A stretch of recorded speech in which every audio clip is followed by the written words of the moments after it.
Bismillahirrahmanirrahim. Assalamualaikum warahmatullahi wabarakatuh. Salam sejahtera untuk kita semua.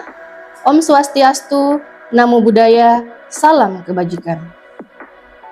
Perkenalkan, saya Apoteker Tendri Ayu Adri, Sarjana Farmasi, Magister Biomedik, NIDN 09 15 08 94 02. Saat ini, saya bekerja sebagai dosen tetap Program Studi Sarjana Farmasi, Fakultas Farmasi, Universitas Megareski, Makassar. Pada kesempatan kali ini, izinkan saya memaparkan pernyataan diri dosen dalam unjuk kerja Tridharma Perguruan Tinggi atau PDD UKT-PT bidang pengajaran sebagai salah satu syarat untuk mengikuti sertifikasi dosen Kemendikti-Saintek tahun 2026. Dalam proses pembelajaran, saya menggunakan 3 komponen utama yang mengacu pada DIA atau Delivery, Interaction, dan Assessment. Ini adalah 3 pilar utama yang digunakan untuk merancang, mengukur, dan mengevaluasi proses pembelajaran agar berjalan dengan efektif. Di mana delivery berupa proses penyampaian materi pembelajaran. Yang kedua, interaction yaitu proses diskusi dan tanya jawab, dan yang terakhir, asesmen berupa pemberian tugas ataupun kuis. Pada kesempatan ini, saya akan menjelaskan salah satu mata kuliah yang saya ampuh, yaitu mata kuliah Farmakologi 1 yang memiliki bobot 3 SKS, diantaranya 2 SKS teori dan 1 SKS praktek, yang merupakan mata kuliah wajib bagi mahasiswa pada program studi Sarjana Farmasi pada semester 3. Adapun deskripsi mata kuliah Farmakologi 1, di mana mata kuliah ini mempelajari tentang konsep dasar farmakologi yang meliputi fase farmasetik, farmakokinetik, farmakodinamik, dan farmakoterapi, di mana farmakologi termasuk ke dalam klasifikasi pengobatan, indikasi obat, mekanisme kerja, dosis obat, interaksi, efek samping, dan kontraindikasi, khususnya dalam penanganan penyakit kardiovaskuler seperti hipertensi, ischemic heart disease, angina pectoris, akut coronary syndrome, coronary heart disease, stroke ischemic, dan dislipidemia. Setelah itu, farmakologi antibiotik dalam penanganan penyakit infeksi berupa infeksi saluran pernafasan, infeksi saluran pernafasan bawah, infeksi saluran kemih, dan infeksi gastrointestinal. Selain itu, ada gangguan pernafasan yang berupa penyakit asma dan penyakit paru obstruktif kronik dan gangguan pencernaan. Selanjutnya, capaian pembelajaran mata kuliah atau CPMK. Yang pertama, mahasiswa mampu menjelaskan konsep dasar farmakologi berupa fase farmasetik, farmakokinetik, farmakodinamik, dan farmakoterapi. Yang kedua, mahasiswa mampu menganalisa klasifikasi ataupun penggolongan obat, indikasi obat, mekanisme kerja, dosis obat, efek samping, kontraindikasi, dan interaksi obat berbagai penyakit. Yang ketiga, mahasiswa mampu merancang terapi farmakologi yang tepat untuk kasus klinis dan kondisi pasien. Selanjutnya, bahan kajian yang saya ajarkan, yang pertama, klasifikasi, indikasi, mekanisme kerja, dosis obat, efek samping, kontraindikasi, dan interaksi obat pada penyakit hipertensi. Yang kedua, penggolongan obat pada ischemic heart disease, angina pectoris. Yang ketiga, penggolongan obat pada akut coronary syndrome, coronary heart disease. Yang keempat, penggolongan obat pada stroke ischemic. Yang kelima, penggolongan obat dislipidemia. Yang keenam, penggolongan obat infeksi saluran pernafasan atas, infeksi saluran pernafasan bawah berupa penyakit pneumonia. Yang kedelapan, infeksi saluran kemih. Yang kesembilan, infeksi gastrointestinal. Yang 10, pengobatan pada beberapa penyakit infeksi berupa tuberkulosis dan HIV/AIDS. Selanjutnya ada penggolongan obat pada gangguan pencernaan berupa penyakit asma dan penyakit paru obstruktif kronik. Untuk mendukung kegiatan pengajaran di kelas, saya menggunakan berbagai literatur seperti buku, textbook, dan jurnal penelitian yang mengandung baik itu jurnal nasional maupun jurnal internasional, serta kasus terkini yang beredar di masyarakat. Ini berguna untuk mendukung perkembangan ilmu pengetahuan terkait dengan materi yang saya bawakan dengan model delivery yang saya sampaikan dalam proses pengajaran dengan mata kuliah Farmakologi 1. Itulah model delivery yang saya sampaikan dengan proses pengajaran yang saya bawakan. Adapun sistem interaction yang saya lakukan di kelas yaitu Student Centered Learning atau biasa disingkat dengan SCL, yang merupakan pembelajaran yang menempatkan mahasiswa sebagai peserta didik ataupun subjek sehingga akan mengembangkan minat menjadi lebih aktif, kreatif, dan inovatif. Dalam pembelajaran saya sendiri terdiri dari 3 aspek. Yang pertama adalah interaktif. Interactive learning yaitu pemaparan materi dalam kelas oleh dosen dengan menyisipkan pertanyaan kepada mahasiswa dan meminta pendapat dari mahasiswa. Yang kedua adalah small discussion, yaitu biasa disebut dengan diskusi, di mana dengan melibatkan antar kelompok mahasiswa ataupun mahasiswa dengan pengajar untuk menganalisis, menggali, dan memperdebatkan topik-topik tertentu. Yang ketiga, self-direction learning, di mana metode ini dengan cara pemberian tugas belajar kepada mahasiswa seperti tugas membaca, kemudian membuat ringkasannya. Adapun platform yang saya gunakan yaitu Learning Management System atau biasa disingkat dengan LMS Edlink Universitas Megareski, di mana platform tersebut digunakan untuk mengisi presensi kelas, mengunduh materi perkuliahan, mengerjakan kuis, dan mengumpulkan tugas yang telah diberikan. Itulah model interaksi yang saya terapkan dalam pembelajaran saya yang dibawakan. Yang terakhir adalah aspek asesmen yang saya lakukan yaitu proses penilaian kepada mahasiswa secara objektif sesuai dengan kemampuan mahasiswa itu sendiri. Untuk poin-poin penilaian yang telah saya paparkan dalam kontrak perkuliahan sebelum dimulai proses pembelajaran di kelas, di mana pada hasil asesmen yang saya lakukan dengan harapan mahasiswa dapat mengetahui penilaian secara transparan dan objektif. Demikian pemaparan 3 aspek yang saya terapkan dalam proses pembelajaran yang saya lakukan yang terdiri dari delivery, interaction, dan assessment. Selanjutnya, saya akan menampilkan proses pembelajaran yang saya lakukan di kelas dengan micro teaching secara luring, yaitu dengan mata kuliah Farmakologi 1 yang akan saya ajarkan.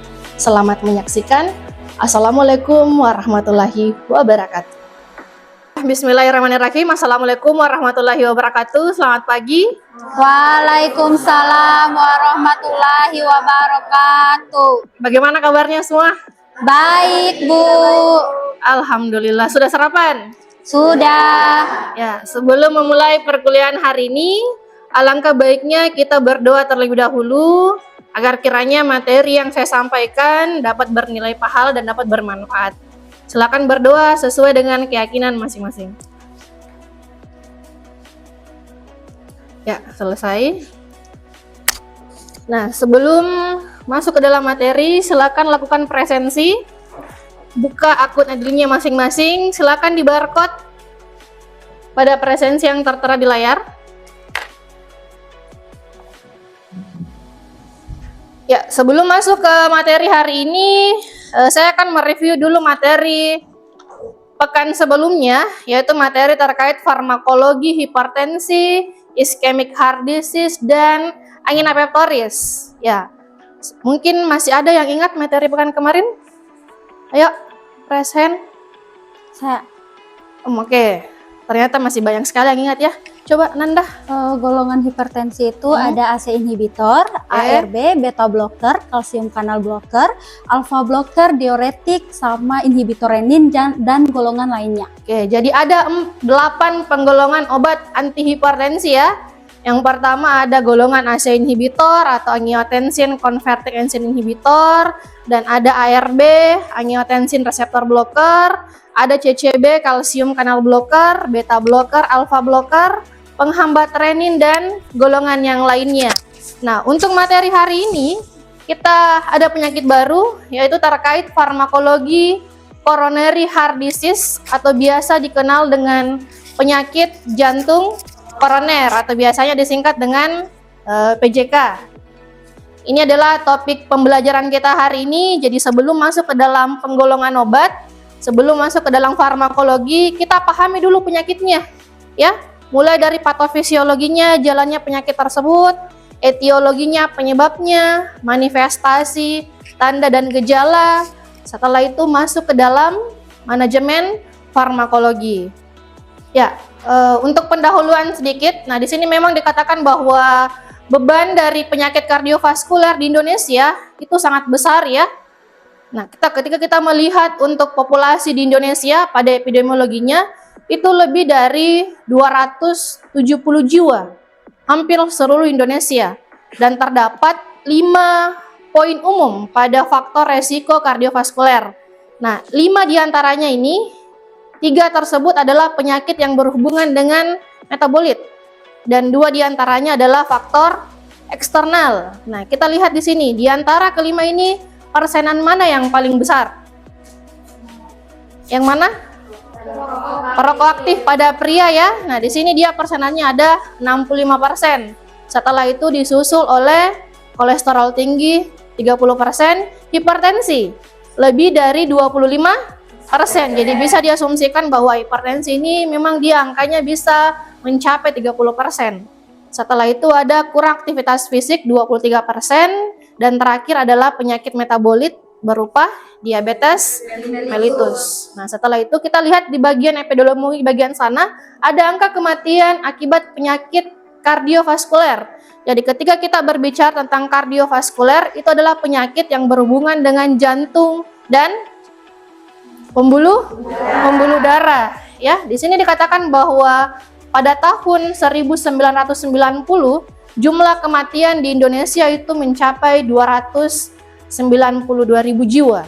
Akan tetapi kita melihat lonjakan pada tahun 2019 itu mengalami peningkatan 2 kali lipat.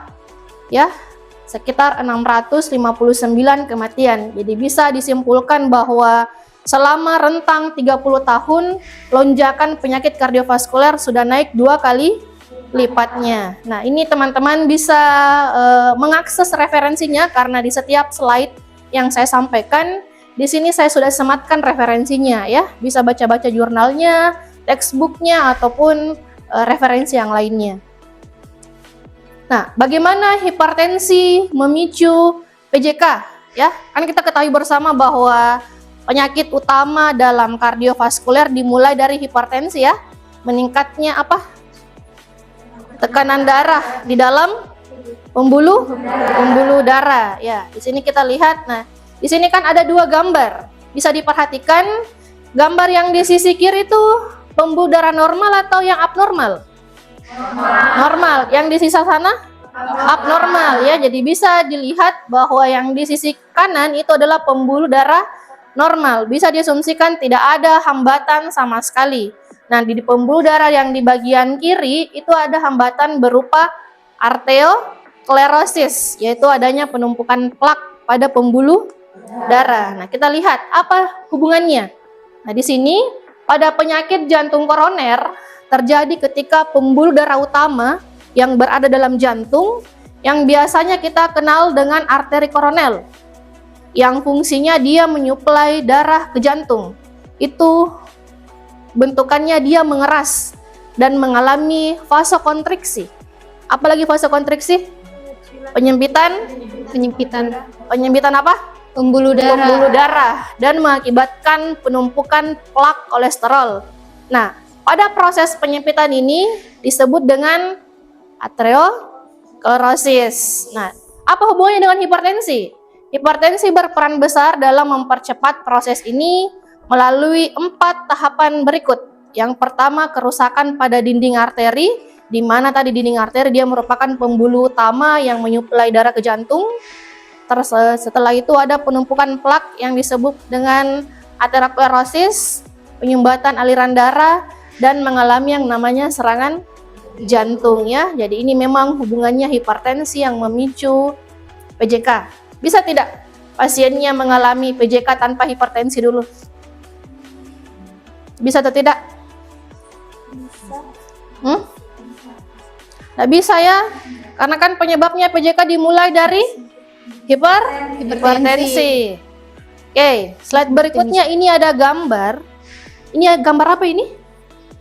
Ada yang tahu? Gambar apa?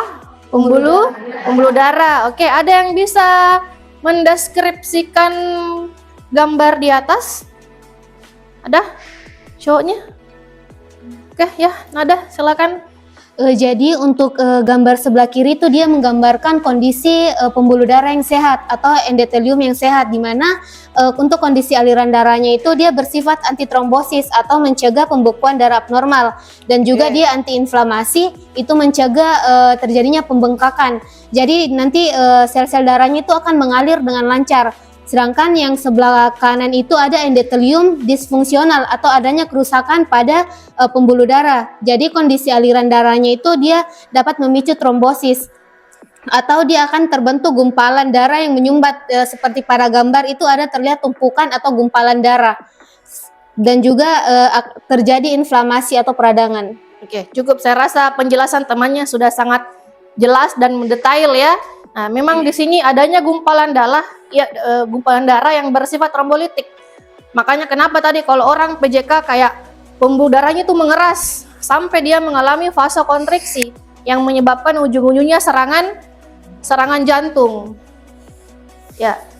Nah, di sini kita masuk ke dalam inti materi, di mana diketahui bahwa coronary heart disease atau penyakit jantung koroner itu adalah kondisi di mana pembuluh darah jantung ataupun arteri koroner tersumbat ataupun menyempit sehingga mengurangi aliran darah, oksigen, dan ke jantung. Setelah itu yang pertama kita masuk ke patofisiologi ataupun bagaimana caranya kita bisa mengenal jalannya penyakit jantung koroner dan bagaimana tanda dan gejalanya. Ada yang tahu apa ini yang berdenyut-denyut? Jantung ya. Nah, di sini ada beberapa penyakit yang berkaitan dengan kardiovaskuler. Contohnya adalah angina pectoris dan aritmia. Ya. Nah, ini adalah semua penyebab jalannya suatu penyakit PJK, dimulai dari penumpukan kolesterol dalam tubuh yang biasanya disebut dengan arteriosklerosis. Setelah itu penggumpalan darah, terus ada pun penggunaan obat-obat yang menyebabkan penyakit semakin memburuk, terus adanya penyempitan pembuluh darah sampai mengakibatkan yang namanya angina dan aritmia. Ada yang tahu apa itu angina? Angina pectoris. Merasakan nyeri di bagian dada sebelah kanan atau kiri? Sebelah kiri. Kalau aritmia ini kayak kita sedang dalam kondisi istirahat tapi jantung itu dalam kondisi yang berdebar-debar. Jadi irama jantung itu tidak teratur. Ya, itu namanya aritmia. Setelah itu, slide berikutnya. Nah, kita masuk ke dalam manajemen farmakologi penyakit jantung koroner. Nah, di sini terbagi atas dua tujuan, yaitu ada penata laksanaan terkait akut dan jangka panjang. Nah, kalau untuk akut, mengurangi rasa nyeri di dada, mencegah progresi trombus, menurunkan kebutuhan oksigen pada miokard, dan menstabilkan pasien. Nah, perlu diketahui teman-teman ya, pada penyakit jantung koroner itu kita tidak menginginkan tekanan darahnya itu bisa normal, akan tetapi kita menginginkan tekanan darahnya stabil. Oke, ada pertanyaan sampai sini? Saya Bu. Ya, silakan. Atas nama? Atas nama Meisha. Oh ya, Meisha, silakan Meisha. Bu, saya ingin bertanya, kenapa itu kalau pada penyakit jantung koroner pasiennya itu harus melakukan atau ada pengobatan jangka panjang? Oke, kenapa pada penyakit jantung koroner harus membutuhkan pengobatan jangka panjang ya? Ini tidak berlaku juga untuk PJK ya, berlaku untuk semua penyakit yang berhubungan dengan kardiovaskuler. Karena kan tadi goals terapinya kita tidak menginginkan bahwa tekanan darah tersebut turun, melainkan stabil. Itu yang harus kita jaga. Jangan sampai ketika pasiennya sudah kita berikan terapi pengobatan dan menormalkan tekanan darahnya, kan tetapi dia pola hidupnya tidak sehat lagi dan mengakibatkan lonjakan tekanan darah yang 2 kali lipat dari sebelumnya.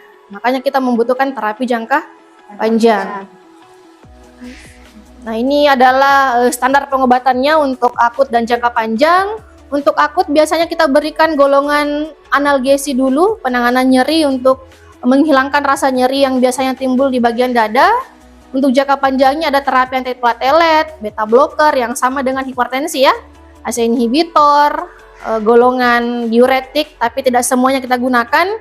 Kita cuma gunakan pada bagian hemat kalium yaitu spironolakton, terapi anti hiperlipidemia, anti diabetes, dan yang paling penting adalah modifikasi gaya hidup. Ya, ini adalah inti materi kita terkait manajemen farmakologi. Nah, makanya kenapa pada saat pertemuan pertama saya kasih materi hipertensi dulu.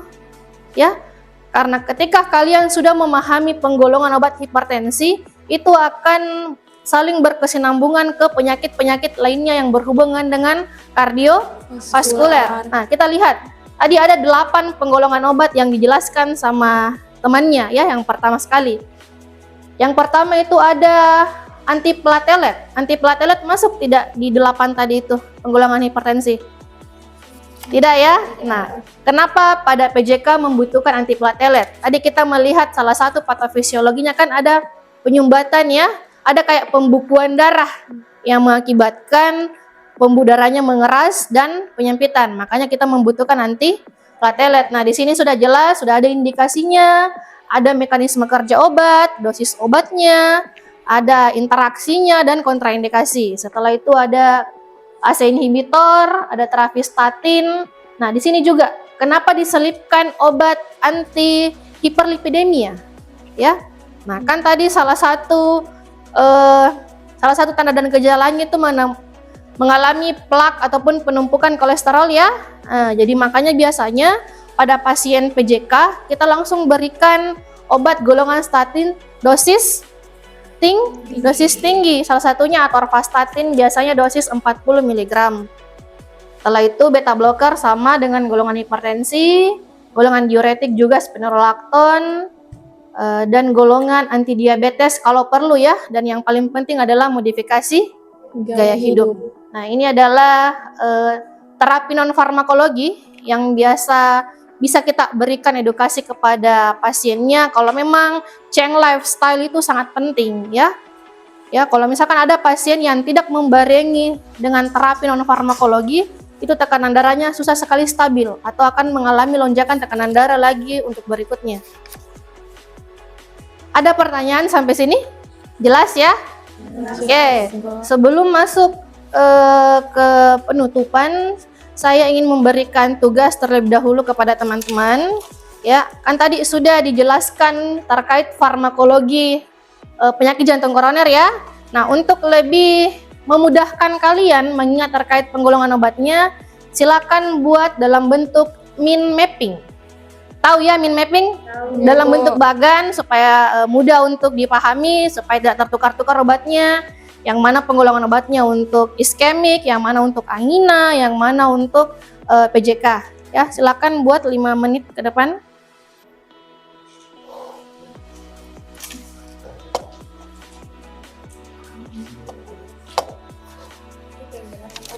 Bukan, itu termasuk ini.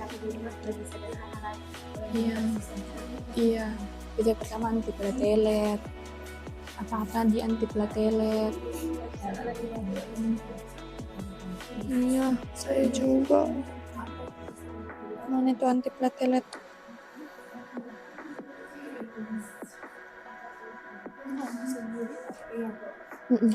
Iya. Bukan itu ketiga, itu kan kedua ya beta blocker yang biru sana. 4 apa itu?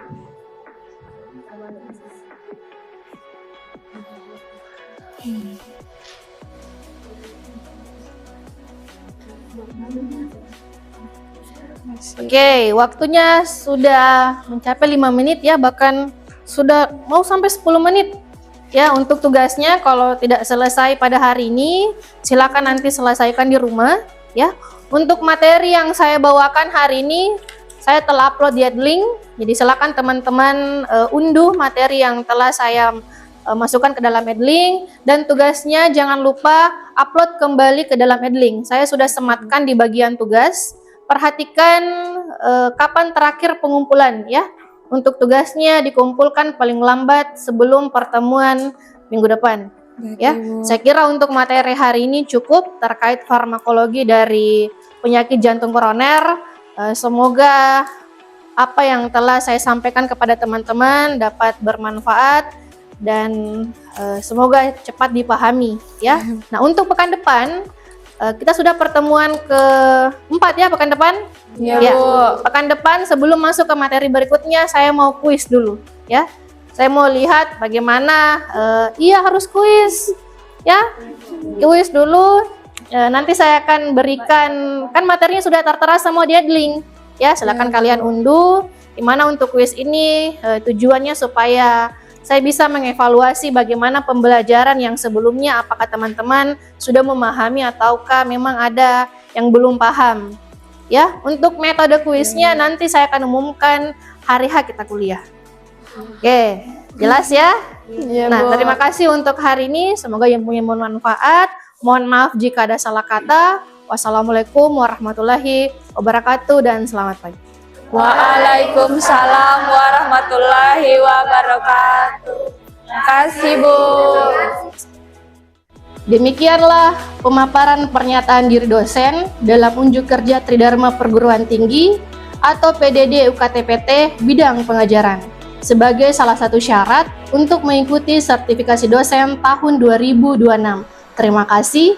Wassalamualaikum warahmatullahi wabarakatuh.